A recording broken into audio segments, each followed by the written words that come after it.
Let's start. Hello, Ivan. Hello. How are you doing today? I'm great.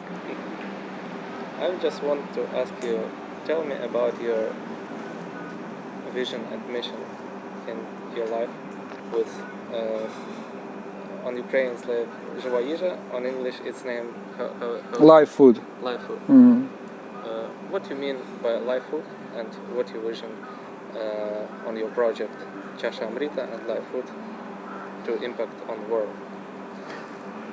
Live food is something that changed my life. It really impacted my life so tremendously, so profoundly that I definitely have three main parts of my life. The first one when I was eating just regular food. The second one when I became vegan, and the third part is when I'm raw vegan or living this live food lifestyle. And they are so clearly distinct and so clearly special that I just see them as three lives of myself. And so my vision for life is that because it changed my life so much. Before, for example, I was depressed. I was having some physical issues with my body. For example, eczema that was chronic and was so disturbing that I would wake up at night and I would scratch my body and I had blood under my fingernails, and I was not feeling well. I was anxious, and so these changes in lifestyle that were so important for me, that they changed my life, and they helped me to live this lifestyle that I live right now. And it allowed me to dance, it allowed me to interact with people, be happy, be energetic, and so I really feel like I want to share this with everyone. And my vision is for myself and for other people that want to share this lifestyle is that I personally see this as I was living life full of battle. I was living like in the high mountains where there was a lot of danger, was different battles that I had to be feeling uncomfortable. And now I'm kind of like, I moved to a valley. And in this valley, I feel more comfortable. And now I feel that my way leads me to a warm sea or warm ocean with a nice little town there. I see white buildings, not very high. I see a lot of green spaces. I see people dancing zouk and kizomba and salsa and bachata and other dances. I see them loving each other. I see them growing children. I see them doing science, flying to the space. But I see people living in peace. And I see that this lifestyle is very promoting for this kind of life. So I want to share this, and I want to share also my experience with dancing, which I enjoy right now. I'm dancing now every day. So this is probably what my mission is, and by recording these videos, I can share this information not only with people that can be physically present with me, but also share this with the rest of my friends and also with the world, in hopes that somebody will find it hopeful. And I know not everybody will change, but I'm sure that some people will find it helpful. As days ago, I read some books and they helped me tremendously. So now I'm resharing this with people. Can you be more specific and concrete what you're willing to do, like action steps, to make your vision come true? If you talk about my vision as personal vision for myself, to be honest, now it feels like I'm in some kind of flow that leads me to that, because you helped me with this session, metaphorical session, when the most important thing for me was to realize what is it that I really want. Because right now I live in a country that is at war. Yes, I live in a beautiful town of Lviv, but still there are rockets flying here now. And many people, you can see soldiers, wounded people, displaced people. But this vision of mine is leading me to this seashore, to this maybe some tropical place where I want to spend the winter, and then maybe come for the summer, again return here. But so my personal vision, of course, is to have this life full of dance, full of happiness, full of joy for myself. To finally settle with my personal life. That's what I want to do. But also, I don't see just this for myself. I want to share this with other people, and this knowledge of live food, how I call it, is so tremendous. So I know how it helped me, but also I see how it helped other people, because I've been studying this area now for decades. And so whatever vision of people is, I want them to succeed in that, because I believe that people, when they live this lifestyle, their inner energy, their feelings are so pure that there's nothing bad that they're gonna attempt to do. I just see that we're gonna be together. And if you want to live in my town near the sea, maybe you want to live in the mountains, or maybe you want to live somewhere in the continent, whatever. But I hope that but sharing these values, we will definitely make this a better world, and finally there will be peace for all of us, and joy and everything like that. So hopefully I answered your question. On your life path, what was game changers about food and how you're eating? I had a disease called eczema, chronic. A professor in Canada told me there's going to be for the rest of my life with me. I told you I was waking up at night scratching my body because it was so itchy. I was scratching my body. I had blood under my fingernails because I was just scratching so hard. And then I was told, it's going to be with you for the rest of my life. I was just a young man, I wanted to have private life, sex, everything like that. And I couldn't. I wasn't comfortable in my body. And I was given a cream, prescribed a cream that I put on my skin, and it started to scratch even more. And then I read about. I saw a video of about some vegan food, some changes, some cleanses, and I did it. And in 2 weeks, my eczema disappeared. And it happened a long time ago. I forgot about that. I forgot how I was living like that. But this was a changer for me. And then I sort of continue on that path. And my second step took me much longer. It took me decades to go from vegan, because from normal or regular food to vegan, I went overnight. One night I was eating steaks for breakfast, lunch, and dinner, and the next morning I was eating I was vegan, completely vegan, but cooked vegan. But to go from that cooked vegan to raw vegan, it took me decade, and that was not an easy path. Many times I attempted, and but when finally I succeeded, I see this as a very next step to what happens, So this is not even more what I expected before, and so I also want to share this with people. If you had a time machine and go back in the past, what you tell to yourself how to cure eczema better than that way that you did? The question is, why is it better, or what would you do better? Eczema I got rid of eczema immediately. Like I said, in 2 weeks. In 2 weeks, I didn't have it. I did vegan food. I did some bowel cleanses, and it went away. I also drank some herbal teas for kidneys and stomach, and for lungs, etc. But so with eczema, there was not a problem. But if I knew then how to do the raw vegan food properly, that's what I would tell to myself, because this would change my life. This would definitely change my life, and I'm certain I would be able to help many people that I wasn't able to help, my very close to me people, and there was a lot of drama actually in my life because of that. But if time machine would be, I would be so happy about that. Even 10 years ago, if I would have this knowledge that I have right now, my life would be completely different. What you tell exactly to yourself to change in the past instead of Marwa Aganyan's procedures? I wouldn't do any cleanses. I wouldn't go to any. I would just start eating foods that I eat right now. I would just start eating the live food that I'm eating right now. Like, technically you can call it, low low. I don't even know how to call it technically, but probably low fructose or no fructose raw vegan lifestyle. I eat, so no secret about that. I eat a lot of vegetables. I eat lots of greens. I eat almost no fruit, and I feel very happy about that. I eat some sprouts. I eat sprouted grains like buckwheat and sprouted legumes, like for example lentils or peas, like green peas or something like that, or mush.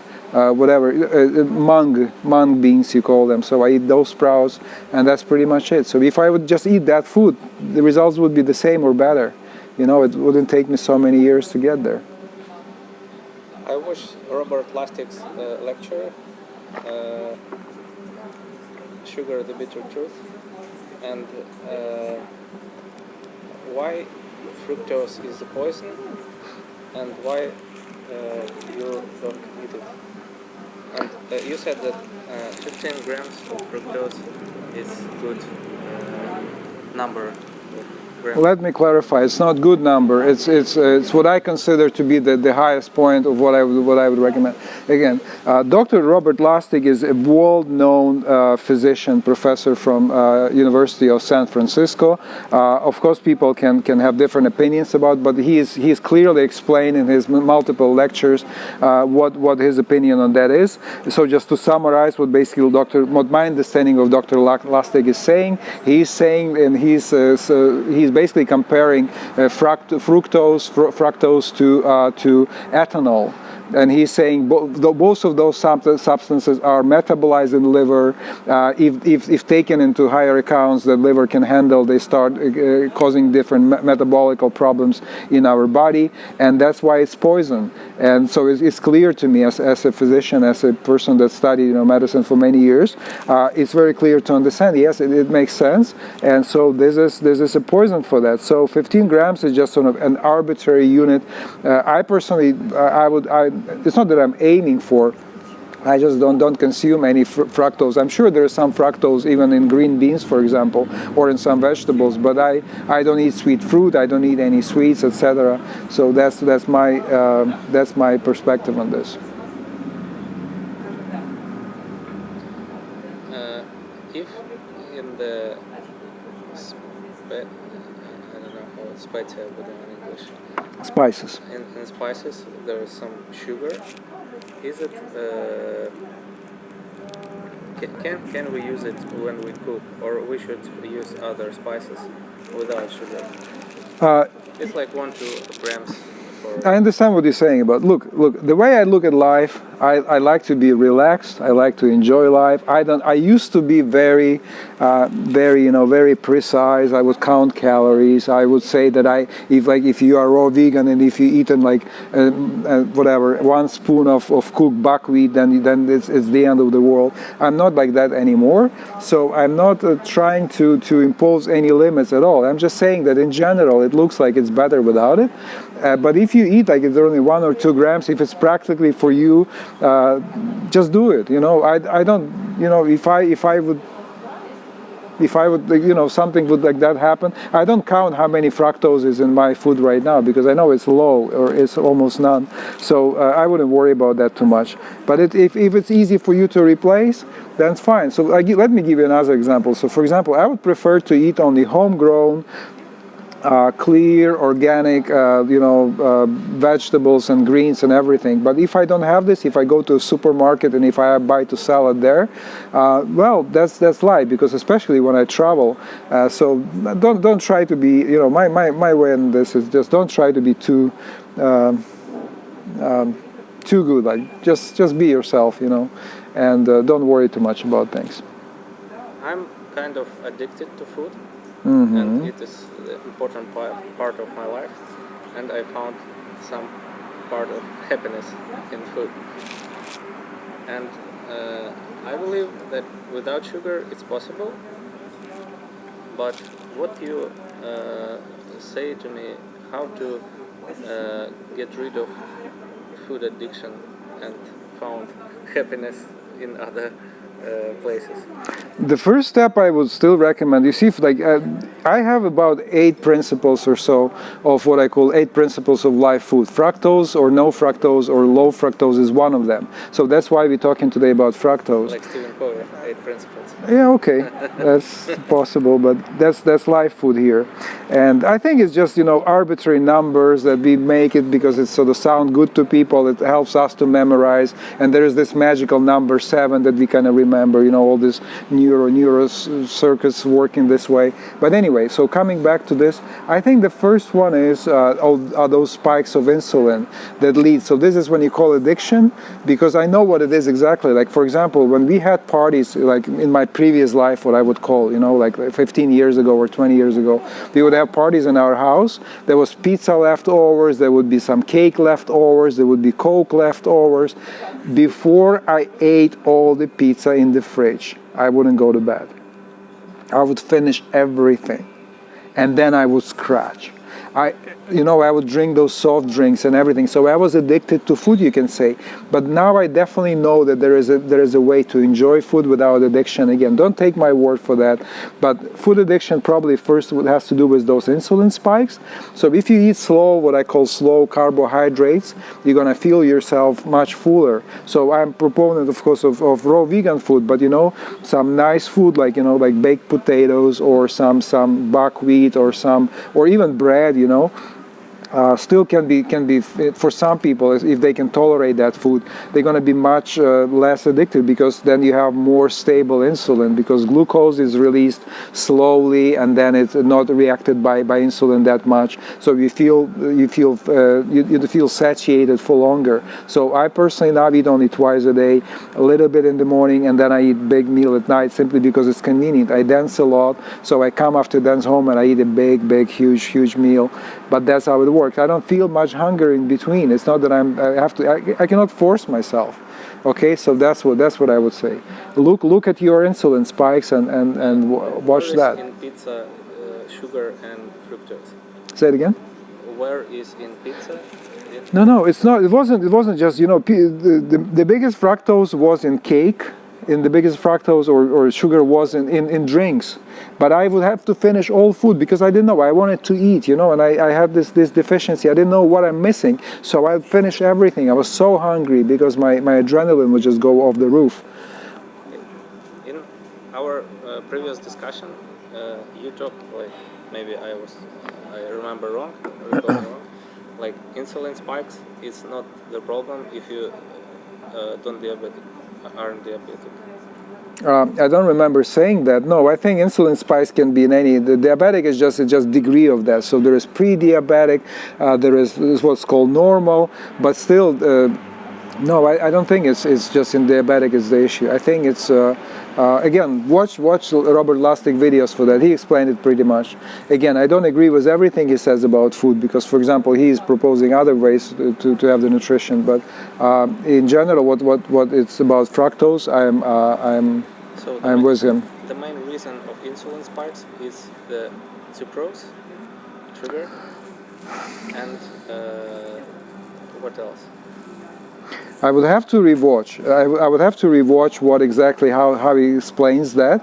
But I think it's not the spikes. I think he talks more about insulin. It's insulin. It's what's called glucose intolerance, or body. So basically. Body needs to increase the level of insulin because cells are not able to absorb glucose normally, and the reason for that is metabolism of fructose in the liver that causes liver fattening, this fat liver, non-alcoholic fat liver, what is the medical term for this now? And that's what leading to this insulin resistance. Okay, so if we eliminate sugar and fructose, we wouldn't have spikes in insulin. Typically no, but you have to keep in mind that there is also, Robert Lustig talks about that, those amino acids especially from animal protein that can also increase insulin. So also be watchful of that. Just rewatch his videos and pay attention to the amino acids as well. And so again, I'm not trying to say that fructose is the only thing. I said there are about 8 principles. We'll talk about them, and then you'll understand better of my approach to this. Again, don't take my words for granted. Recheck everything. I'm also making mistakes. and I've been making many mistakes in my life, and I'm sure now there are some things that I don't understand clearly. So recheck everything. But my understanding is that this type of food is also, I can see by my experience on the dance floor, and and in life in general, it's working quite well. Before I wrap this up, I just want to add that I'm doing these videos because I want to share this knowledge, and I'm answering to questions of a particular person But also recording this because I want everybody else to who is interested to take advantage of this and listen. But I don't want this to do. I don't want to do this so just sort of in general. I want to answer specific questions. So if after watching this you have any specific questions, wherever you saw this video, in Telegram, Facebook, Instagram, just below, or send me directly a note with your questions. Because the next following videos will be answering questions that you guys have, and I'm not going to be just beating the bush around. So I want to be specific. So thank you for watching. Enjoy your life. Love you all. Peace. Greetings from Viv, and cheers. Bye. Thank you for your time, Ivan.